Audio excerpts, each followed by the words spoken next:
Hello everyone. आज है 13 मई और हम आर्टिकल डिस्कस कर रहे हैं 12 मई का, जो हमारा पीछे छूटा हुआ जो आर्टिकल था। और आज श्योर आज कंप्लीट हो जाएगा। और आज का जो आर्टिकल है 1 घंटा के बाद मैं उसको भी अपलोड कर दूंगा। तो इसमें हम आज 2 आर्टिकल डिस्कस करेंगे। तो आज ये पहला आर्टिकल है the need of second chamber. इसका मतलब है कि हमें सेकेंड चेम्बर की ज़रूरत क्यों है। सेकेंड चेम्बर मतलब हमारे देश में दो दो हाउस है, एक है लोअर हाउस, एक है upper house. Lower house direct elected body है जिसको डायरेक्ट इलेक्ट किया जाता है, और upper house direct elected body नहीं है, इसको इनडायरेक्ट इलेक्ट किया जाता है और कुछ मेंबर को नॉमिनेट किया जाता है। तो ये तो आपको पता ही होगा अगर आप पॉलिटी पढ़े होंगे तो यहाँ पर देखेंगे बाई कैमरल। बाई कैमरल का मतलब क्या होता है कि हमारे देश में 2 सदन है, तो बाई कैमरल इंग्लिश में कहते हैं। बाई कैमरल वर्ड कहाँ से आया? बाई का मतलब होता है 2 और कैमरल का मतलब होता है चैम्बर, यानी कि 2 सदन, 2 चैम्बर। तो ये हो गया एक सिंपल सा बाई कैमरल का मतलब। तो ये चीज़ कहाँ से आया? ये ब्रिटेन से आया, यानी कि बाई कैमरल द्विसदनीय सरकार की मतलब नीति जो है, ये चीज़ जो है ब्रिटेन से आया है। और हम जानते हैं 200 साल तक ब्रिटेन की हुकूमत हमारे देश में रही, और इसके वजह से ब्रिटेन के कॉन्स्टिट्यूशन का बहुत ही गहरा छाप हमारे कॉन्स्टिट्यूशन के ऊपर है। तो बाई कैमरल सबसे पहले ब्रिटेन से भी पहले अगर देखा जाए, यानी कि हमारे देश में ब्रिटेन से आया। और ये शुरुआत कहाँ से हुई? 1787 में हुई। यूएस कॉन्स्टिट्यूशन के एडॉप्ट होने के साथ ही 1787 से बाई कैमरलिज्म शुरू हुआ। और फेडरलिज्म मतलब होता है संघवाद। तो बाई कैमरल का मतलब ये होता है कि 2 सदन, तो 2 सदन के बीच में एक कॉपरेशन होना चाहिए, और उसी कॉपरेशन को फेडरलिज्म कहा जाता है। तो फेडरलिज्म क्या है कि work since ancient times state go together power law making, यानी कि स्टेट एक साथ मिल करके पावर मेकिंग में काम करेंगे। Modern federalism is entirely different, लेकिन समय के साथ जो है ये संघवाद के ढांचे में बदलाव आया है। समय के साथ क्या आया? जोग्राफिकल रीजनल के वजह से, सोशल और इकोनॉमिक की वजह से, डाइवर्सिटी की वजह से, ये सब चीज़ों की वजह से संघवाद के ढांचे में बदलाव आया है।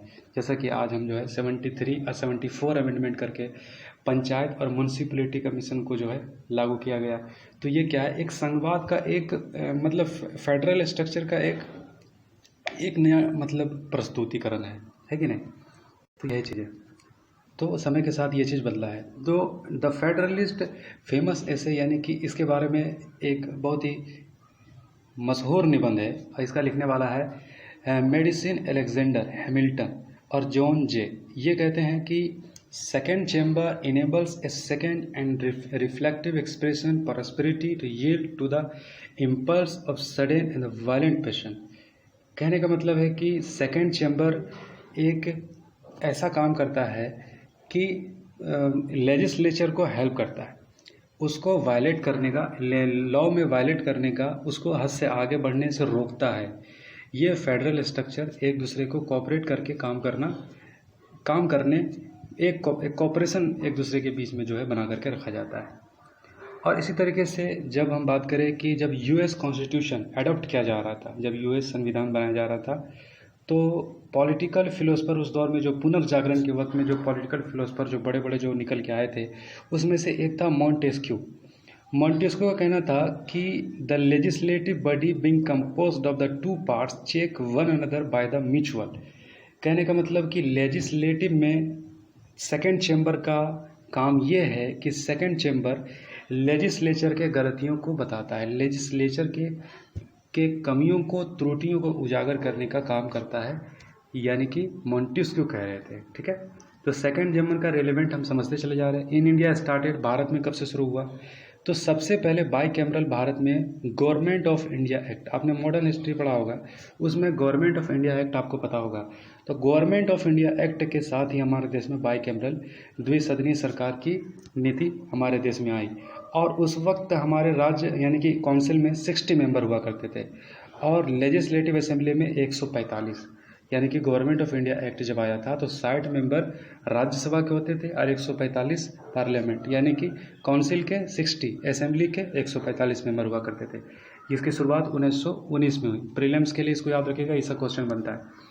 तो मेंबरशिप एंड द वोटिंग, लेकिन हाँ ये चीज़ क्या था कि नॉमिनेशन इसका बहुत ही हार्ड था, यानी कि बड़ा ही नाइंसाफ़ी वाला जो है कह सकते हैं कि जो है लोगों को जो है यहाँ पर लिया जाता था। जैसे कि वो लोग कौन होते थे, बड़े अमीर लोग जो होते थे, ज़मींदार जो बहुत रिच जो हो गया, जो मर्चेंट जो बहुत ही पैसे वाले, तो इन लोगों को, और ख़ास तौर से उन लोगों को जिसको इसके बारे में जो है गहरा समझ हो, नॉलेज हो, ऐसे लोगों को इलेक्ट किया जाता था, जो कि नाइंसाफ़ी थी। और जहाँ तक महिलाओं की बात करें तो महिलाओं को लेजिस्लेटिव या फिर काउंसिल के लिए वोट देने का भी अधिकार नहीं था। महिलाओं को वोट देने भी नहीं दिया जाता था। फिर उनको वहाँ सदन में बैठने का तो बात ही दूर की बात है। और इसका जो एडवांस वर्जन आया 1935 में आया, तो गवर्नमेंट ऑफ इंडिया एक्ट 1935 में बाई कैमरल का एडवांस वर्जन देखने को मिला। The constitution of assembly found in the 1947, जब भारत आज़ाद हुआ और हमने 1950 में संविधान को एडॉप्ट किया, तो 1952 में हमारा सबसे पहला यानी कि राज्यसभा सेशन 1952 से हमारा सबसे पहले शुरू हुआ। और इसके बारे में देखिए क्या मतलब डिबेट क्या रहा जब हमने सेकंड चैम्बर को जब अपनाया, या राज्यसभा असेंबली को जब राज्यसभा को जब एडॉप्ट किया गया, तो कॉन्स्टिट्यूशन असेंबली में इसके लेकर डिबेट सकारात्मक नकारात्मक क्या डिबेट रहा, वो कुछ पॉइंट देख लीजिए। मोहम्मद ताहिर वो क्या कहते थे, यानी कि सदन में उन्होंने कहा था कि upper house is not essential, upper house की आवश्यकता नहीं है, ब्यो it is a creation of imperialism, ये कॉलोनियल टाइम का एक निशानी है, इसको नहीं रखना चाहिए, इसकी आवश्यकता नहीं है, मोहम्मद ताहिर साहब ने कहा था। इसी और फिर सिब्बन लाल सक्सेना ने चेतावनी दी, कहा कि ये हमारे लेजिस्लेचर के काम में देरी लाएगा और ये क्या है, विकास में रुकावट पैदा करेगा, ऐसा सिब्बन लाल सक्सेना का कहना था। तो इसी के साथ लोकनाथ मिश्रा, इनका भी विचार कुछ इसी तरीके से जैसा कि सिब्बन लाल सक्सेना का है। और अगर सकारात्मक पॉइंट की अगर बात करें सेकंड चैम्बर के लिए, जो उस वक्त में जो कॉन्स्टिट्यूंट असेंबली की जो डिबेट थी, उसमें नज़ीरुद्दीन साहब ने कहा था कि I felt that it would introduce an element of sobriety beside lending second thought, कहा कि सेकेंड चैम्बर एक सेकेंड थाउट की तरह काम करेगा और मुझे उम्मीद है कि ये अच्छा रहेगा, बेहतर रहेगा ये। और इसी के साथ इसी तरीके से मिलता जुलता विचार इनका था एम एंगर साहब का। ये कहते थे कि जीनियस लोग वहाँ बैठेंगे राज्यसभा के अंदर, चेकिंग हैस्टी लेजिस्लेशन, और जो कानून हैस्टी जो सही नहीं होगा लोगों के लिए, उसमें वो त्रुटियों को वो उजागर करने का काम करेंगे, जैसा इन्होंने एंगर साहब कहा। एन गोपाल स्वामी का भी यही बात था कि ये कॉन्स्टिट्यूशन को स्ट्रांग बनाने का काम करेगा सेकंड चैम्बर, ऐसा लॉ निकल करके आएगा जो लॉ सारे लोगों के हित के लिए होगा, तो फिर इससे क्या होगा, हमारा कॉन्स्टिट्यूशन स्ट्रांग बनेगा, ऐसा एन गोपाल स्वामी का कहना था। तो adaptation of constitutions of India in 1950, तो जब 1950 में हमने संविधान को अपनाया और 1952 से जब हमारा सबसे पहला राज्यसभा का सेशन शुरू हुआ और उसके सबसे पहले चेयरमैन डॉक्टर सर्वपल्ली राधाकृष्णन थे, उनका कहना था कि parliament is not only legislative body but also deliberative. उनका कहना था कि पार्लियामेंट का काम सिर्फ कानून बनाना नहीं है, पार्लियामेंट का काम ये है कि वो ऐसा कानून बनाए कि वो कानून के अंदर सबका हित समाहित हो, उस त्रुटिहीन हो, कानून के अंदर इस तरीके से वो होना चाहिए। लेजिस्लेटिव का काम सिर्फ कानून बनाना नहीं है, कानून ऐसा होना चाहिए जो पब्लिक हित में हो लोगों के लिए, और ये तब होगा जब उसके लिए कोई चेक करने के लिए उसके सामने कोई और उसके लिए सेकंड चैम्बर होगा, ऐसा इनका कहना था। सबसे पहले असेंबली जो राज्यसभा के जो चेयरमैन थे ये थे डॉक्टर सर्वपल्ली राधाकृष्णन। ये प्रीलिम्स के लिए आपको इम्पोर्टेंट है। So what follow from the above discussion, house elected directly by the people. तो जैसा कि हम जानते हैं कि जो असेंबली के जो चुना जाता है, जो हमारे एमपी जो चुने जाते हैं, वो डायरेक्ट वोट दे करके पब्लिक उसको इलेक्ट करती है, लेकिन अपर हाउस राज्यसभा के मेंबर को डायरेक्ट इलेक्ट नहीं करते, बल्कि उनको कुछ को नॉमिनेट किया जाता है और प्रोपोर्शनल वोटिंग के माध्यम से जो है उनको एमपी और एमएलए उनको इनडायरेक्टली हमारे द्वारा वो चुने जाते हैं। तो इस तरीके से ये पूरा डिस्कशन से बात ये समझ में आई कि अब वेंकैया नायडू साहब कहते हैं कि हमारा काम 1952 से राज्यसभा का क्या भूमिका रही है, वो ये कहते हैं कि हम आगे इसको चर्चा करेंगे। ये 1952 के बाद से ये कह रहे हैं कि हम चर्चा करेंगे, और ये कहते हैं कि आर्टिकल ये फिर आगे इसके बारे में लिखेंगे। तो तो इसी के साथ ये आर्टिकल समाप्त हुआ और उम्मीद है ये आर्टिकल आपको समझ में आया होगा।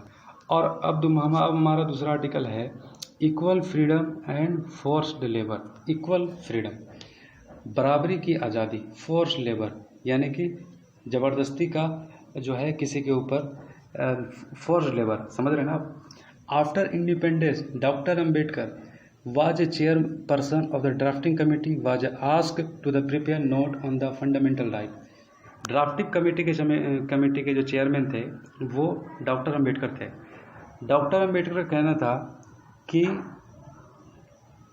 उनका कहना था कि फंडामेंटल राइट को लेकर, वो जब उनसे कहा गया था कि आप फंडामेंटल राइट को लेकर एक नोट तैयार कीजिए, तो नोट तैयार करने की जब बात की गई थी तो नोट में उन्होंने लिखा था कि फंडामेंटल राइट का मतलब ये है कि कॉन्स्टिट्यूशन बनाने का मकसद, फंडामेंटल राइट देने का मकसद ये है कि कॉन्स्टिट्यूशन पावर को क्या करेगा, लिमिट करेगा, यानी कि लीडर के पावर को लिमिट करने का काम करेगा। कॉन्स्टिट्यूशन का मकसद ये होगा कि स्टेट के पावर को लिमिट करना है। जैसा कि हम जानते हैं कि पावर 3 तरीके से बांट दिया गया है। एक है विधायिका जो कानून बनाती है, कार्यपालिका जो उसको इम्प्लीमेंट करती है, और एक है न्यायपालिका जो चेक करने का काम करती है। तो अम्बेडकर साहब का कहना था कि संविधान का मकसद क्या है। संविधान का मकसद है कि स्टेट के यानी कि पावर को कंट्रोल करना, पावर को कंट्रोल करके एक बैलेंस बना करके चलना है। तो जैसा बैलेंस हम संविधान में देखते हैं।